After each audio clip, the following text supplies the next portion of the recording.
Terminator 2 action figures by Kenner. This was one of the most revered toy lines in the 90s to me when I was a kid. In fact, the Technopunch endoskeleton figure was the very first action figure I ever owned. This line was heavy with different sculpts of Arnold, usually paired with a ridiculous action gimmick, but there were also a number of T-1000 figures, some more laughable than others. The most infamous being the Blaster T-1000. Look at that. Is that supposed to be Robert Patrick? Likenesses can always be forgiven, but the fact that his rear end forms a missile launcher makes this mistake of a figure difficult to look past. I still love it though.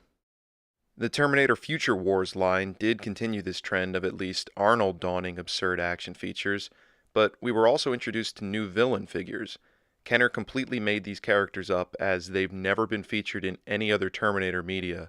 The first wave featured Cybergrip, whose name explains everything you need to know, and the second wave featured a villain named Kromium. I always thought he was the embodiment of Skynet in Terminator form, but who really knows? This guy's gimmick was his ability to grow into a towering foe by extending his extremities, head, and torso. But this figure is infamous for breaking and being stuck in his extended mode. His torso and head don't seem to click into place, so let's crack him open and see if we can revive this guy. Kromium has two different sonic welds, but you typically only need to crack open his upper torso. The best way I've found to go about this is by soaking him in boiling water.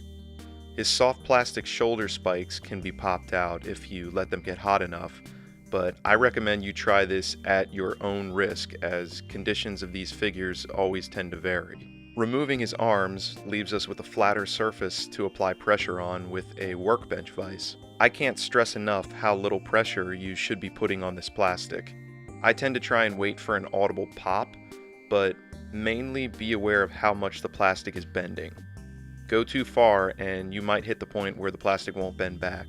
Again, you are warned. Finally, after some prying with a small flathead screwdriver, we are left with two workable halves of this torso. It's rough in a few areas around the weld, but what we need to address first are the inner pegs that snapped off. I'm not messing around with these, especially since they're now bent and misshapen, so the next course of action would be to remove the tips, and that would leave me with a tighter hold on the weld when we go to glue it back in place.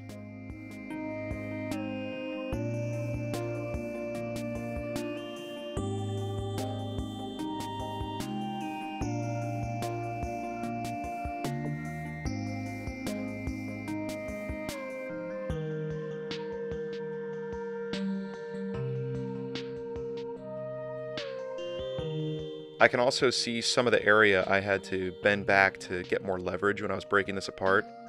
We can take a needle nose pliers to some of that and press it back in place.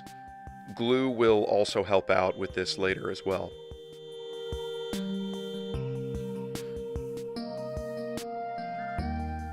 And here it is. The reason this guy is so flawed.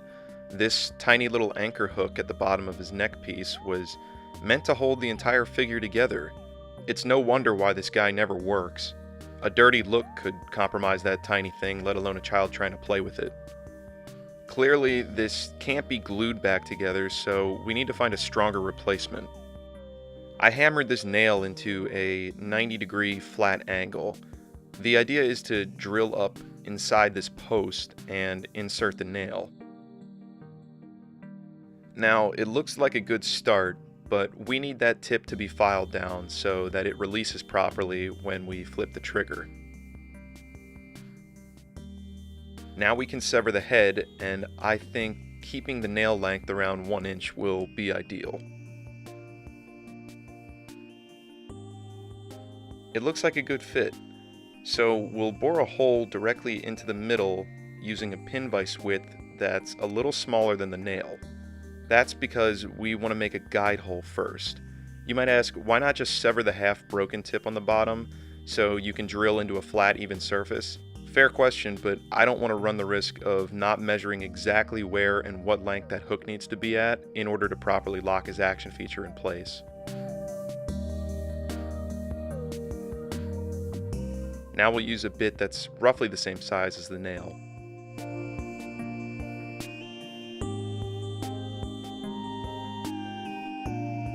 The nail fits in all the way, so we'll apply some glue down the hole and get the nail inserted all the way. Shaping this end is important as well. You want to eliminate all possibilities of this thing not being able to slot into its hole. We'll also glue down the open surface on the top and wait for it to dry. Once again, we're going to shape the glue down in the same way.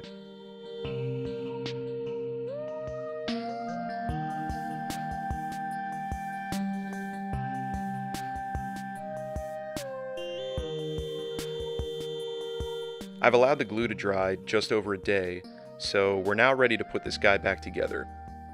Before I glue his body back together, let's make sure his action feature is working properly.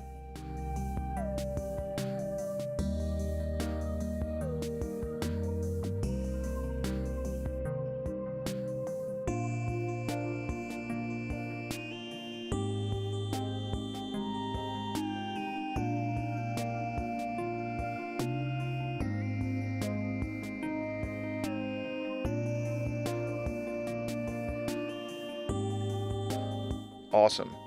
He locks into place and it looks like our hook's holding. Let's see if it releases.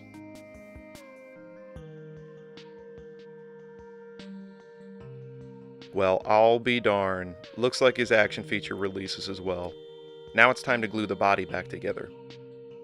I'm just going to worry about the seams along the weld and nothing on the inside. We also need to be extremely aware of how much glue we're applying so that we don't fuse his upper and lower moving parts together.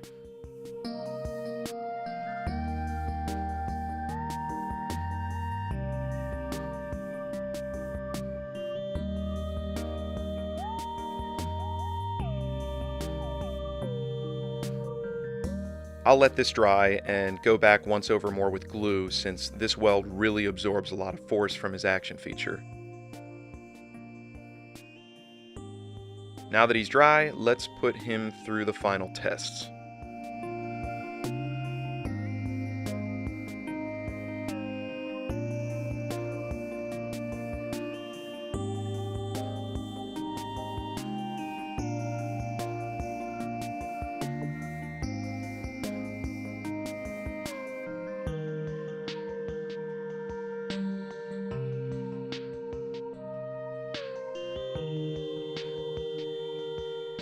I'm beyond pleased with these results.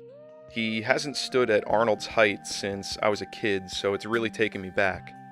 Obviously, he won't be permanently displayed in this position, but it's cool to know that he has that capability now. Hopefully this video results in other Kromiums being revived back to size as well.